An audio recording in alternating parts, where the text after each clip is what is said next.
The Supreme Court issuing a major ruling today involving the Second Amendment. The case involved a man who had a restraining order against him for domestic violence. In an 8-1 decision, justices ruled the government can temporarily take guns away from people who pose a credible threat of violence. Christiane Cordero has our coverage in Washington tonight.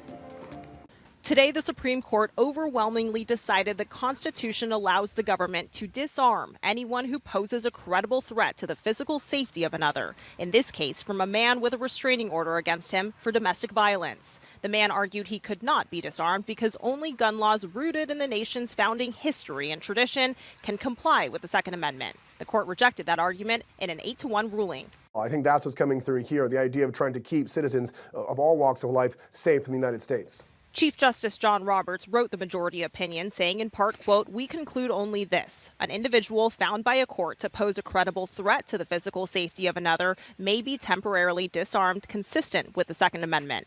Justice Clarence Thomas was the only member of the court to dissent. Still undecided are several landmark rulings, including the biggest abortion case since the court overturned Roe v. Wade 2 years ago. The question, is abortion access protected by federal law when a woman's health is at risk? That major case out of Idaho pitting the state's ban on abortions unless necessary to prevent death against the federal law guaranteeing that patients be given emergency care even when emergency care may include the termination of a pregnancy. The justice's decision could impact abortion bans in states across the country. Also still in front of the Supreme Court, does Donald Trump or any former president have absolute immunity from criminal prosecution? The case stems from the special counsel's case against Trump for his alleged efforts to overturn the 2020 election, including the January 6th attack on the Capitol. Trump claims presidents cannot be prosecuted for official actions they took in office. And another Trump-related case asks if hundreds of people who stormed the Capitol on January 6th were improperly charged with obstruction